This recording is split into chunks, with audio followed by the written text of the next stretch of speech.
Hello friends, welcome to today's horror story. So let's begin today's tale without any delay. On the northern coast of Scotland, surrounded by crashing waves, stood an old lighthouse, Black Rock Lighthouse. It was built in the 18s to guide ships away from the deadly rocks. But for the last 100 years, the lighthouse has been abandoned. Locals believe it was cursed. David, British Marine Emily, American documentary filmmaker, Carlos, Spanish historian, Lena, German sound technician, Oliver, Chinese photographer. Emily was working on a documentary project called Abandoned Became of the World, focused on the world's most mysterious lighthouses. When she heard about Black Rock Lighthouse, she knew it had be included. She quickly gathered a team. David agreed to handle technical checks. Carlos was eager to uncover hidden history. Lena came to capture strange sounds.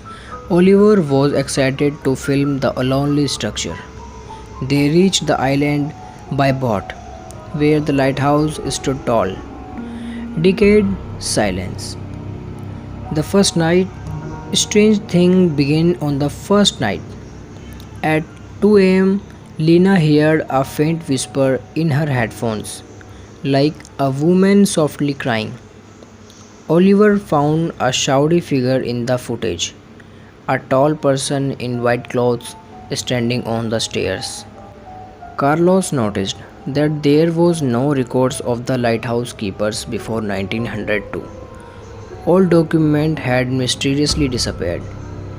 David, being the most logical, blamed it all on wind and old building noises. In the basement of the lighthouse, they discovered a rusty iron door. The door is not on the any map, Carlos said. When David forced it open, they found a narrow staircase leading deep underground. David and Carlos went down.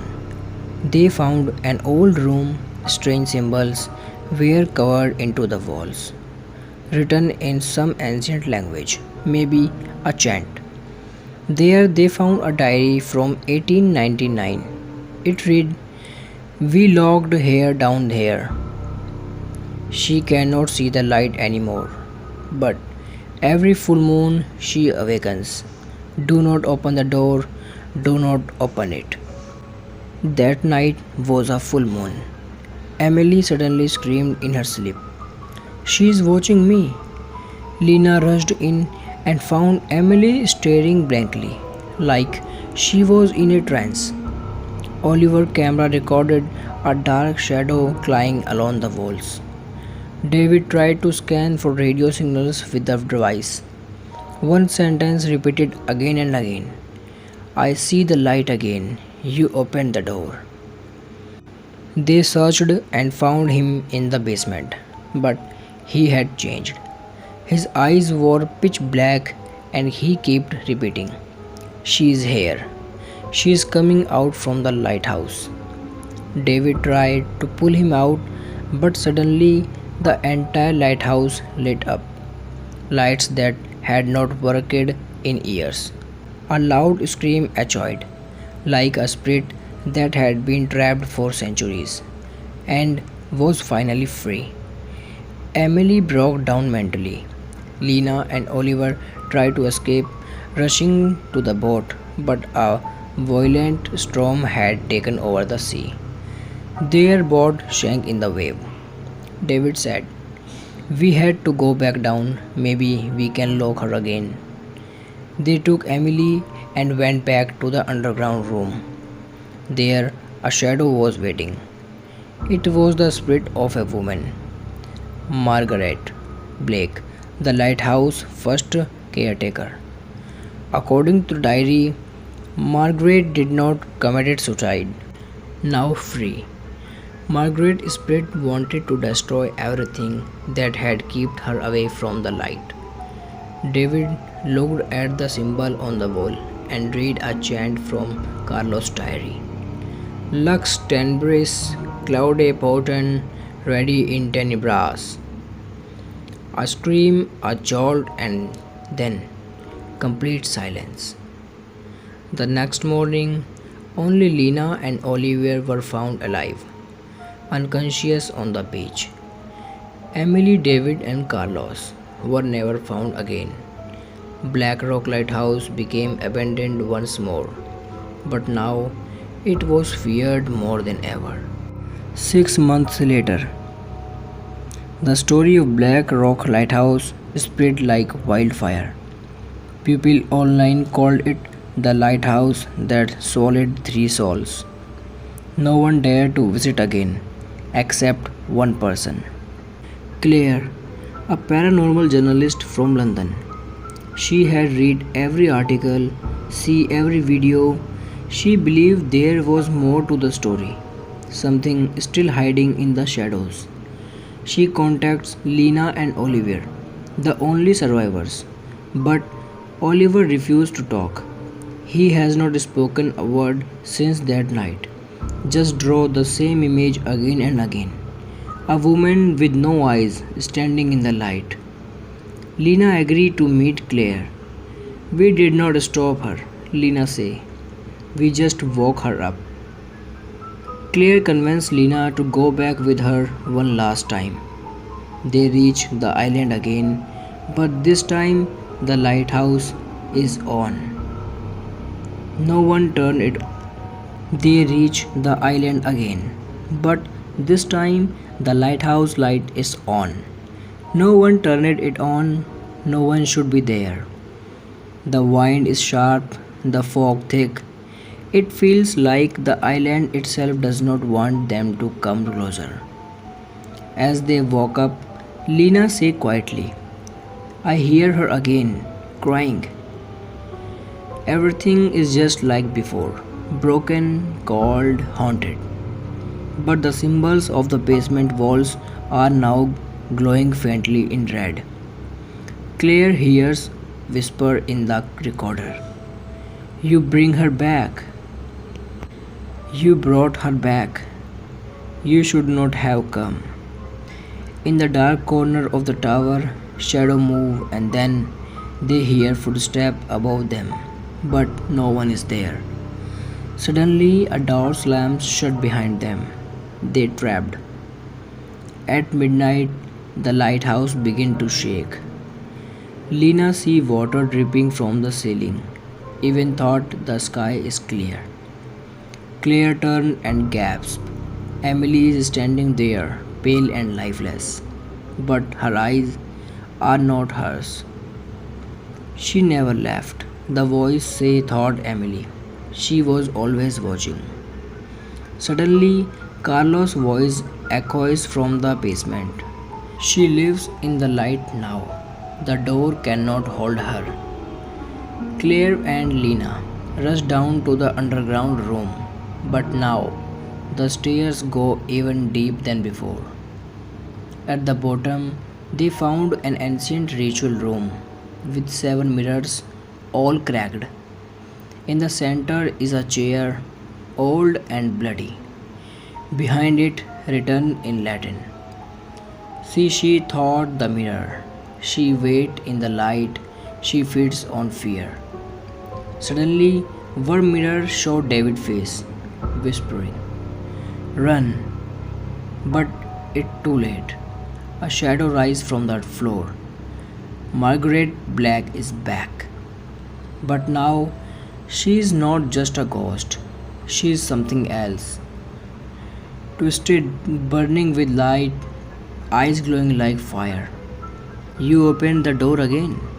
Now, none of you leave. Lena screams in pain and blood runs from her ears. Claire pulled her up to the stair, but the walls are closing in. Suddenly, a bell rings from the top of the lighthouse. One that has not worked in over 100 years. A deep voice calls. She fears the bell. It's how they stopped her before. Claire grabs an old hammer and climbs to the bell tower. Margaret Spirit chases her, crawling on the wall like a spider. Claire strike the bell one, two, three times. The lighthouse burst. The mirrors shatters. Margaret let out a scream so loud that it cracked the stone beneath their feet. Then silence. The next morning, Coast Guard find Claire and Lena floating on a piece of wood near the shore, alive but barely. When asked what happened, Claire say only one thing. She is still there, just waiting for someone to bring the light back on. 1 year later, even after Claire and Lena survived, the Black Rock Lighthouse remained silent, but strange things began happening along the nearby coast.